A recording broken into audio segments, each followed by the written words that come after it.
Is there Jake anyone Paul. out there you're kind of looking at in the future, like maybe him, maybe not? I want to fight. What's his name? What's the Francis dude's name? The UFC dude. Francis Ngannou. I'm trying to look good while I'm in her back. Listen to all that booty. Fire song, by the way. Fire song, by the way. I fucking. What you trying to do? Look good while I'm in her back. What? Look good while I'm in her back. So, can you hear me now and everything? Mm-hmm.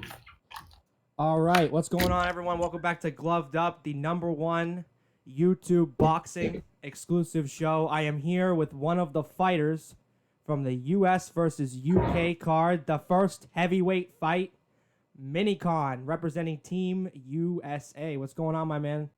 Yes, sir. What's going on? I'm chilling, loving, ready. Like I'm waiting every day for the fight for real. So, just a quick question to start off. So, did you approach Showstar to fight on the card, or did they approach you? They approached me. They saw they really just saw. I think because I think it was whatever Arms. Yeah, Arms had tagged them or something, and then they DM'd me about it because I guess they were looking for somebody to fight him, and I literally fight anybody, so I was with it. So that's good. So you've been boxing for a couple of months now. How do you think your progress has been in the gym? Oh, crazy. Like literally like it went from feeling like uncomfortable. Like I was like, cause when I had started off probably like in like January, December, like in December, it felt like uncomfortable kind of, but it's like I was still going out there and sparring and doing my thing. But now it's just like I feel comfortable with it, like head movement's good, like I don't know, the power, and I'm losing weight, so it's just like it feels like good on my body. So that weight loss journey that you were talking about on Twitter, which I actually approached to you about for this interview for your weight loss journey and your boxing, did you do that for the boxing journey itself, or did you just do that for the mind and mental? Did you just want to lose weight for the sake of losing weight? It started off for the sake of losing weight. Like I really started boxing because I've been boxing, like I've been going back and forth to training for about 2 years now. And then when it comes to just like straight, like I've been in fight camp for the last, I guess, a month and a half, 2 months. So I started off at first for just a weight loss thing. And then like when this fight came up, it was perfect opportunity to like just like take it more serious and then turn like the 1-a-days into 2-a-days. Well, that's actually great, man. So it's good to actually hear that you're having progress in your gym, you're having progress with your weight loss. So let's take it back a little bit, because prior to the boxing, rising up on YouTube, a couple years ago, you were in doing the music, you were doing like parody videos, doing those comedy skits. Then you went to TikTok, and what I've heard, you went from 0 to 1 million in a year. Talk about that journey. Yeah, I think it took me like 8 months or something, 7-8 months. Yeah, it was crazy. It was really a perfect timing because when the pandemic happened, I've always been like behind the scenes on social media, basically. Like I've been a shooter, like I've shot for everybody in the game. I've edited a lot of videos that like nobody knows that I have my name on, basically. Well, that's cool. So it's like I've always been in the mix of things, and I worked for Atlantic Records for 3 years. And after all of that, yeah, I still keep in contact with them.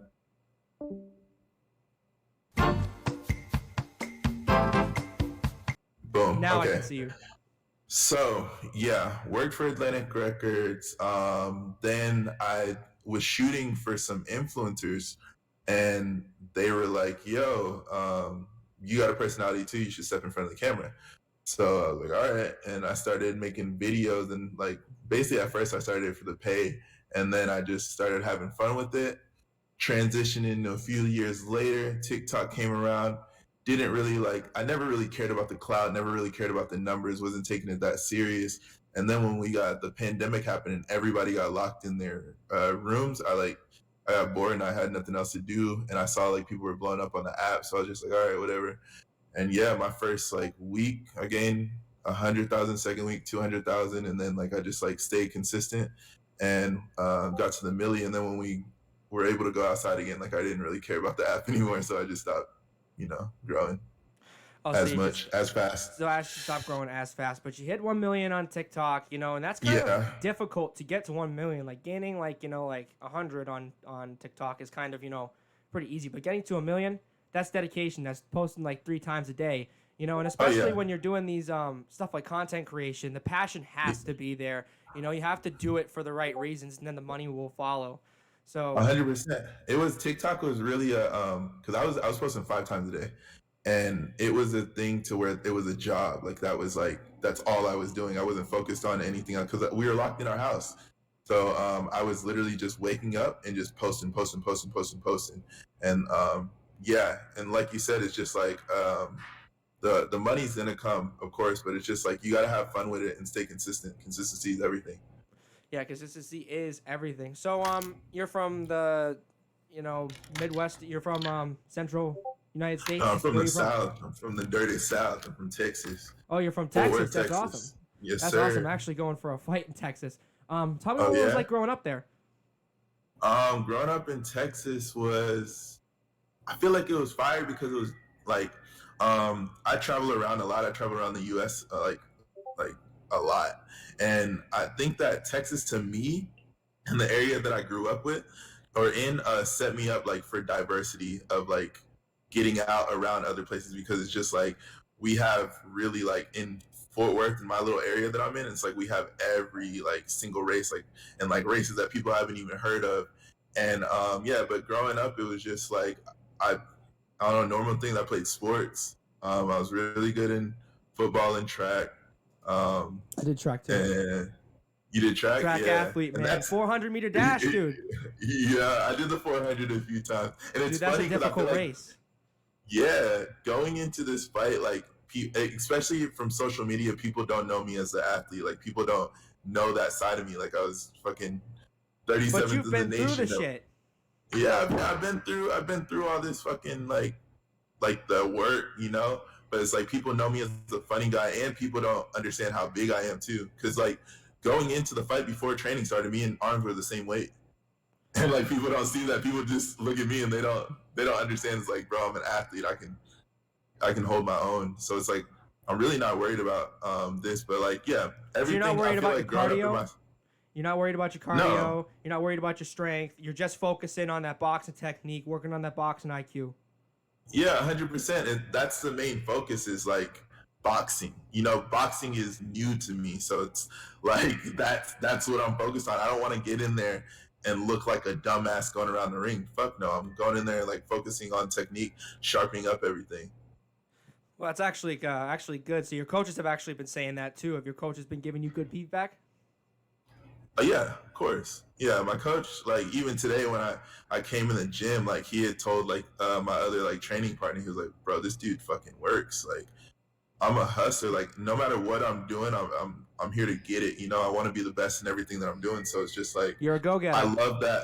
Yeah, I love that. Like I wouldn't have wanted to have a card to where it's like I'm fighting somebody that off the rip I'm just like, oh, I'm about to demolish this dude. But it's just like I want to challenge, and like that's before I even had the Showstar thing. It's funny because I was telling my coach, I was just like, bro, I want to do this influencer boxing thing, and I want to box somebody buff. Like I want to box somebody bigger than me The to prove heavyweight everybody division. wrong. Yup. And then it's just like now we're here. And it's dope. It's spoken into existence. So Arms, tell me about your opponent, Arms. What do you know about him? I saw you posted a TikTok saying, "I gotta beat this Yeah. dude up. They put this dude in front of me. I'm gonna finna knock this fool out." I ain't saying all that, but I'm going to. I'm going to. 100%. So you're gonna knock Arms out. Now, actually, people yeah, have been talking 100%. about Arms because he actually has been in an MMA cage before. So people may be like, Yeah, and lost. he's been in the cage, but you have some athletic experience too, from what we just heard. So that's actually good. Yeah. Tell us more about Arms, though. What do you expect from him as an opponent? From Arms, I don't want to talk too much on it, but it's just like I really don't know, dude. I don't know anything about him that much. Like I just found out about him.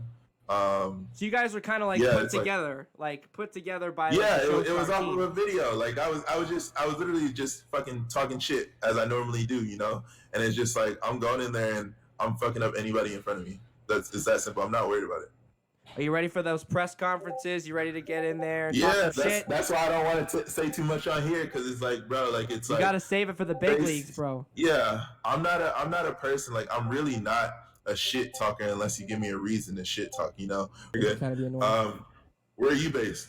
I'm based from Massachusetts, man. I'm a Massachusetts born and raised. I'm actually coming to New Boston, Texas, to fight in like a little street beefs like organization ran by my friend Real Talk Boxing. I know he's been Fire. boxing for a while. I know you don't want to look past your opponents or anything, but like, is there anyone like out there? And don't say Jake Paul, but if you want to say Jake Paul, say Jake Paul. Is there Jake anyone Paul. out there you're kind of looking at in the future, like maybe him, maybe not? You know, someone Really? that's just a shot in the dark. I want to fight. What's his name? What's the Francis dude's name? The UFC dude. Francis Ngannou. Yeah, bro, that would be a cool ass fight. Like, cause boxing, like MMA is different from boxing, and It is it's just different. like I want. Yeah, he's a big ass dude, but it's like I would train for it, but I want to fight him. You know, I feel You like want that'd to be fight fire. the UFC, then the recently undisputed heavyweight champion Francis Ngannou in the boxing Yes. ring. Do you think that fight could be made with MVP after maybe you potentially beat Arms? Yeah, 100%. Like it's all about it's all about entertainment. It's all about like starting a buzz. So it's just like all I would need to do is rile up some shit and go viral, and I really can go viral whenever I want. It's not hard, you know. So Well, it's just like it's about talking shit. Like this whole YouTube boxing shit is fucking entertainment, and It is once you get in the entertainment. ring, once you get in the ring, it's real life.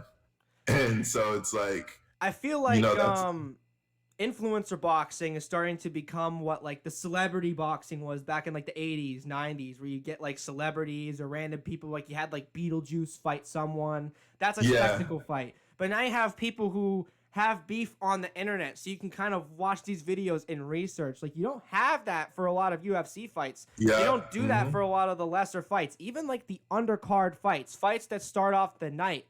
They either got beef or they got someone that's decently good. Like it's fun to watch to see how these YouTubers will improve. Like it's I feel like that's the big skeptical of it. And I feel like, you know, sometimes we take it a bit too seriously. Like we try to treat it like real boxing. And I feel like we do need to treat it like real boxing in training and in practice. But when it comes to the entertainment side, we're YouTubers. We want to entertain the crowd. We don't want to be super professional, do we? Fuck yeah, yeah. That's what's kind of pissing me off about this arm situation, just because it's just like, for one, like I said, like if it's for this, it's like I'm gonna talk my shit and I'm gonna do it. But it's like if I'm not getting feedback, bro, I'm not a person to chase clout. Like trust me, like I don't give a fuck about clout. So it's like you're not giving me anything to go back and forth. It's just like at the end of the day, bro, we gotta sell tickets. So it's just like, what the fuck, bro? You're like, gonna try to rile them up a little bit.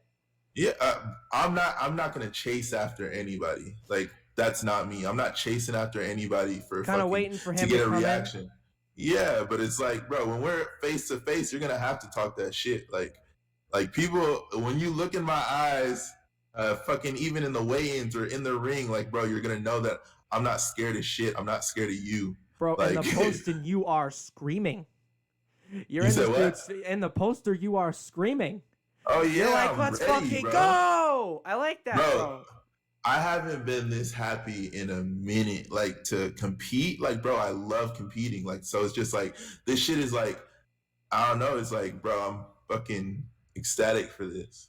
Like this whole YouTube boxing scene is like a great chance for like some people who like, you know, maybe don't have like a big following to come in and kind of dominate the scene. And I feel like a lot 100%. Of these YouTubers are doing this like for money. Like, oh, if I do this, then I'm gonna get like $100,000. Like DK Money. DK Money wants $100,000 for someone to fight him. Like I called him out, and he said he'd put me on a poster, but I need to pay him $100,000. I'm like, dude, you see my numbers? I got 92 followers on Instagram, 700 subscribers almost on YouTube. I'm not made of money. I don't do crypto. I'm not DK Money material. It just seems like a lot of these YouTubers want money, and I don't really get that vibe from you. I get that. Yeah, no, I just want to compete, bro. You just want to compete, man. You just want to fucking go compete, crazy, bro. I want to, like, the thing is, if I didn't do this, There's some shit in the city. Like we have Tuesday night boxing every Monday. I mean, no, every first Tuesday of the month or second Tuesday of the month. That I would have done that. You know, like I didn't need to get paid. Like they didn't. Like honestly, if they wouldn't have like fuck future promoters. Like if y'all are watching this, I still want my money. But if Showstar would have just flown me out and said you got to do this and you got to fight against him and blah blah, and didn't give me a bag for it, I would have still fucking did it because it's just like, bro, this shit is lit, bro. I'm with that, dude. I'm with that. Yeah. I'm on Twitter. I'll be like, I'll fight for $50 or 50 cents. Don't matter. Yeah. Book me a hotel. Book me a flight. You got money for that? Crazy. You got money for that? Let me put on a show. But Going back to arms for a minute, because like I know that there's a lot of discussion because actually prior to this bout, like, forgive me, but I didn't really know who you or Arms were. So I went into some research. I listened to all that booty. Fire song, by the way. Fire song, by the way. I fucking love that. I was jamming to that. I'm like, dude, this is good, man. I've done some parody songs on YouTube too, but like nothing to this level, nothing of that production. I feel like you market that well, even better than you are. That's going to go somewhere. Everyone's going to be singing all that booty all 2022 long. But are you expecting a slugfest with Arms, or are you expecting this dude to come in and be a one-punch knockout? Are you expecting the fight of the century? Are you expecting the fight of the night? Or are you expecting this dude to clench? You don't want to clench fest. I'm expecting the fight of the night. I'm expecting it, like, honestly, expectation, and this is just me being real, I'm expecting it to go to midway round 3 type shit, if that. Midway round 3?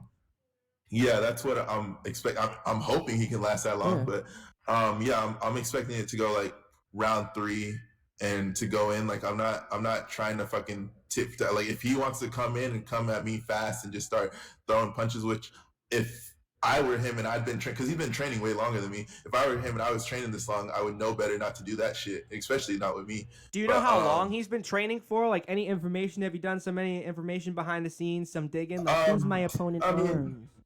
I feel like they told me that he was training for like 3 months, but I think that's bullshit. He's been training since his last fight. So he was training. When was his last fight? Like his last fight, I think, was in like November or some shit, or September. So September, like, but like you see, the thing is that how long have you been in the gym? So you've been in the gym for like 1-2 months. Consecutively, yeah. Consecutively, but I've been training boxing for at least like a year and a half. So you should be good. Like, I mean, if he's been in the gym for like 3 or 4 months, and you've just, even if you were just going in the gym here and there, polishing up your skills, a year is a year. Yeah. You know, a year is a year. 100%. Like, you know, I've already seen improvement in me. I've seen improvement in other people just from a couple of months. The best improvement you're going to have is within those first couple of months. If you see a lot of improvement, you know you're meant for this. But if you're going slow, you might have to learn a little bit more. But everybody has the chance to succeed, right? Yeah. So this Arms guy, he's big. It seems like he's got some power to him.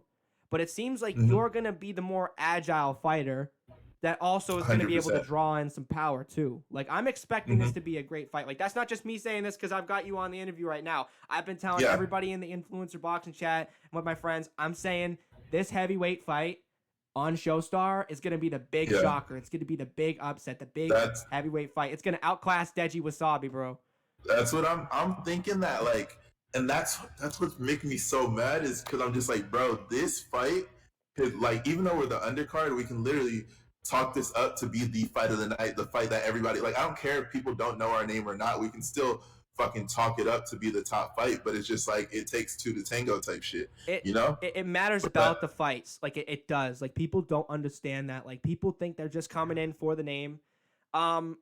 Those fights on the undercard to the Jake Paul Tyron Woodley fight, better than the main event. I mean, great knockout, but better than the main event.